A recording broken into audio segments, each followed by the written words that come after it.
Now, picture this. The sun is rising up, the birds are chirping, the box of frosted flakes are being absolutely demolished, and you are just sitting there on the floor with your bowl, ready to watch a 3-hour block of the most smacking of Saturday morning cartoons. Did I mention the year is 2013, by the way? Yep, in a flashback that sounded more akin to a time where dinosaurs roamed the floors of the Senate, telling kids to not sell crack on the streets of Detroit is a block that turned out to be one of the last of its kind. For like 6 years, but let me push this narrative real quick. With cartoons and anime dubs of the highest degree turned out to kids who were too broke for conventional cable. Like me. I think I found this block on complete accident when scrolling through the TV, and because on weekends there would be like pretty much nothing on except for PBS at like 6 a.m. and sports. There's enough flipping and boredom I stumbled upon the Holy Grail.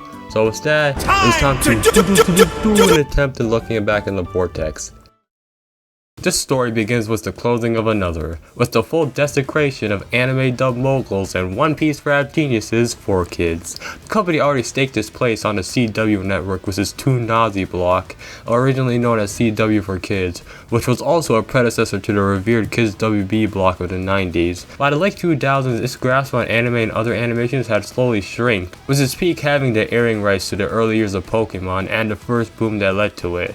A handful of their assets were later acquired by Kizco Media Ventures, an associate of Saban. The US rights to Yu-Gi-Oh! Were later grabbed by Konami, which it still holds to this day, for worse or for worse. With all the pieces falling into place, on August 25th, 2012, the Vortex on CW Block first airs, and every Saturday from 7 a.m. to 12 of those 5 hours of non-stop peak fiction. Enough talk though, let's go through all the highlights from most watched to least, shall we?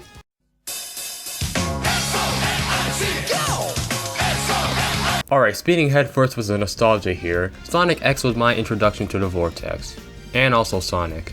And also to anime kind of. I was a couple years off from my own Sonic phase myself, and if it wasn't for this and the Sonic Boom show later on, I would have been a way more adjusted kid early on probably. You somehow never saw this banger of a show. It's basically like Sonic and friends getting warped to planet Earth from the world of Green Hill or something, or whatever the world is called, like 17 years before the movie did it. There, Sonic just starts being acquainted with the second most insufferable kid in television history, only behind Caillou, named Chris Thorndike. Even back in the day, little old me wanted to get up, yank him from the TV, and put this kid to the moon. If you're still confused, then basically he was a prototypical spoiled brat with money and friends, but we were still expected to feel bad for him when he himself got some chaos for his BFF talking Rand Blue here. But don't let that discourage you, it's still decently enjoyable looking back. And it's fairly locked in with what you probably know about Sonic. The gang are all themselves for the most, pretty much all you need. But one thing that didn't change was my utter disdain for Cream the Rabbit. It wasn't about her character per se, it was really that dog-ass voice job. After a couple episodes, all I wanted was to Vincent Van Gogh myself with both ears. Anyways, the show ran for 3 seasons, with moments spun from shit like the Adventure Duology and the only fighting game that matters, Sonic Battle.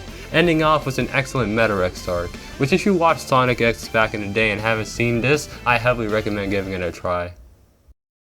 Before I move on, it's equally just as important to talk about the block's presentation, as it's probably the first thing you think about when Vortex is mentioned. The bumpers were designed like they were about to air a 6-hour marathon of The Flash, but it managed to still be unique and cool. And also the guy who did the narration deserves a medal or two for that enthusiasm. Okay, see how many times you can jump on one foot during the break. Yu-Gi-Oh! It's been almost a decade and I still don't understand this shit. Oh, my monthly parade into Duel Links and me telling myself while I look at my reflection that this will be the moment I learn this card game leads to nothing, and it absolutely destroys my ego. But the anime never cared about that. All I needed is the power of friendship, the harder cards, and feeling the flow, yeah, and that's fine. Waffling aside, Zexal was the most recent addition of the time, preceding the acclaimed 5Ds. With that and its own flaws, like not having a cool ass motorcycle, led to not many giving it the chance it needed. Yuma as a main character in this one I low-key kinda liked, from him being a worse dueler than Joey to being one of the stronger pro tags, thank Astro for that. Which leads to the latter half of the show, the second and third season, to being absolutely kinda cool, but there's just so much mid to go through on rewatch. The cards came with some really cool designs like Leviathan Dragon, which all I'm saying is who the hell needs blue eyes? Speaking of blue eyes, the Vortex also aired the OG series around the same time slot. No, not that OG. Duel Monsters is the pinnacle of 4Kids dubbing, and I refuse to watch sub just to see the stupid stuff. Although I watched the whole thing way later on, I don't think I caught it when it aired. Yeah, what do I have next? Holy! Here's another mainstay on the Vortex. I never watched this as much as I did Ultimate Spider-Man years later, but this also holds a place in my heart. Ever since this version of Peter made a cameo in the recent Spider-Verse movie, there's been new life breathing to the interest of the show. When it comes to the writing and characters, this is at the peak of Marvel and any animated superhero show off the top of my head.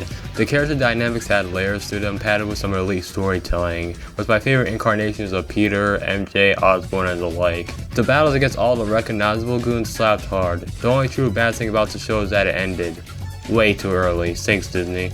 On the DC boat, there was Justice League Unlimited, which is nearly just as awesome as spectacular in my opinion. You also got yourself some Iron Man and Power Rangers Lost Galaxy. I barely remember this one, but Transformers Prime existed somewhat too. Sometimes you just forget how massive the Transformers revival was back in the day, you know? Although I was more of a Tron guy when it came to those 80s revivals. Dragon Ball Z Kai was also on here. Since I am an absolute loser, I never got far into any of the Dragon Ball series. But it's like you still recognize everybody and still understand what's going on with them, if that makes any sense. But with watching Dragon Ball at a young age, did you really care about that?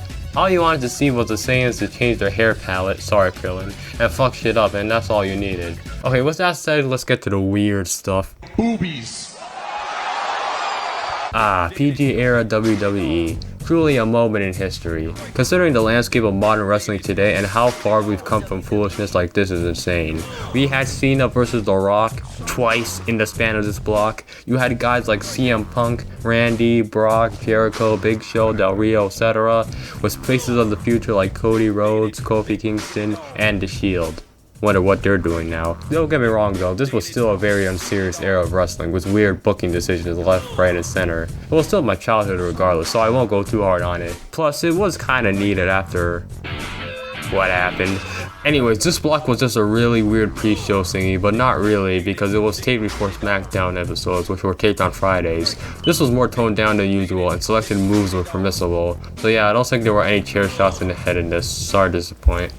Okay, so we have Yu-Gi-Oh! But why stop there? Digimon Fusion or Cross Wars started airing fairly late into the block's lifespan, which was only like 7 months on air. It's pretty mid, I'm not gonna lie. It felt like Digimon was really past its prime with this one, and it nearly derailed everything.